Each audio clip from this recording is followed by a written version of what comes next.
party people. So I'm gonna teach you real quickly how to make an easy breakfast casserole. You guys are gonna love this because breakfast casserole is very forgiving. You can change up the types of ingredients, the types of protein, even the amounts of veggies, as long as you kind of get your potato or starch component to egg ratio down. You can do whatever the heck else you want with it on your downtime. So this is also a really quick and easy meal if you've done a little bit of thought or you're prepping as you're cooking throughout the weeks. So for example, the potato base, we're gonna start with 4 cups basically.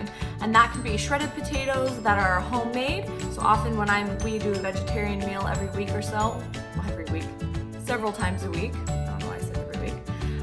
And that often involves like a big potato and chili or something like that.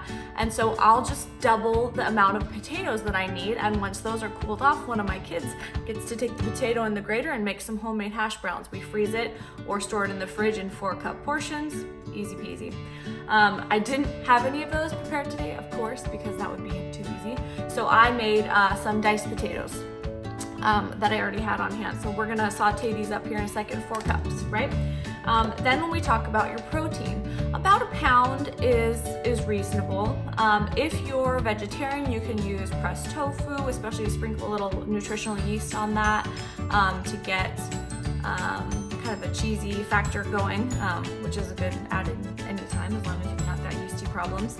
I'm gonna use some nitrate-free pork sausage because that's what I had around, and at the beginning of the week we made up a whole big thing of it. So when I cook a protein, I'm gonna cook at least twice what I need for that meal so that later on I've already got pre-cooked protein of some kind, even if that's, you know, beans or something like that. I do the same with grains. So if I'm making quinoa, I'm gonna make twice as much quinoa as I need. That way 3 days down the road, I can whip up a quinoa salad in like 2 seconds, or add that cooked quinoa to a soup, and now the soup takes 8 minutes to make as opposed to 20 because I don't have to cook the quinoa. So there's your little tip for that. As far as veggies go, it's kind of up to you.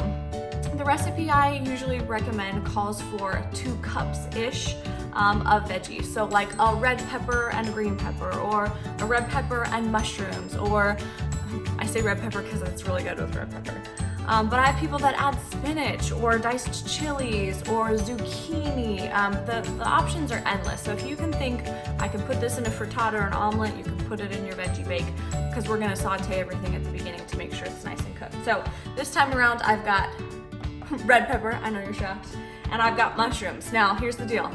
I have a texture person in the family that literally cannot even with mushrooms, which is okay. I don't want you gagging over my breakfast casserole. So I'm gonna actually lay these out on half of the casserole and just give them a break for the other half.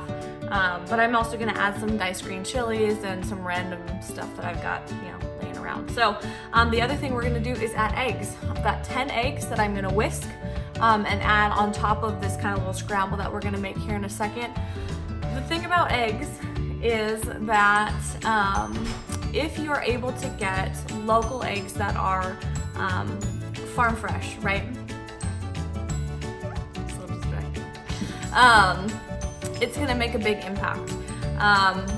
When you go to the grocery store and you see cage free, that doesn't necessarily mean that those chickens were able to get the nutrition benefit that you're thinking in your head correlates to, you know, happy little chickens on the farm. It just means that they weren't in a cage, they were just crammed in a giant warehouse. So there is nutritional difference from a chicken that was able to be in the sunshine and eat bugs and roam around and produce naturally without duress. You can have higher quantities of choline and vitamin D and things like that. The fat profile is usually a little bit different, and you'll notice that the yolks in these guys are gonna be a really rich orange dark color. So that is a note on that. If you're using, the base for basically anything is onion, right?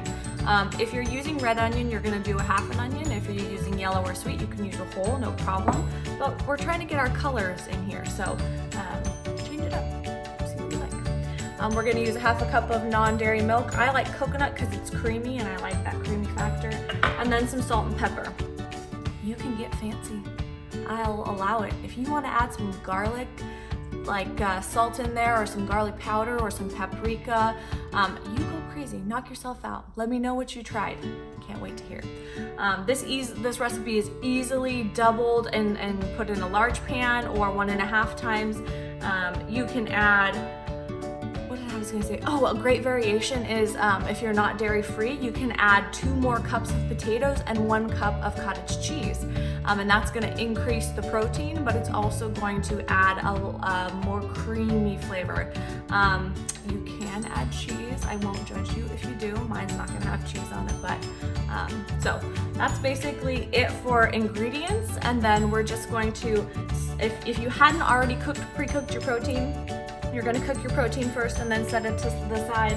And then you're going to, if your potatoes are already cooked, you're winning. I had to cook mine because I didn't plan ahead very well. And you can also buy frozen potatoes, those work just fine too. So I'm gonna saute up my onions and potatoes, then I'm gonna add my softer things towards the end, like my peppers. Gonna add some salt as I go. Each time I add an ingredient, I'm gonna add some salt, just a pinch to enhance the flavor and to build the, flavor profile from the bottom up, so I don't have to add like a tablespoon of salt at the end. We're gonna salt it as we go. And any other details? Instructions that are important? I don't think so. Let's get going.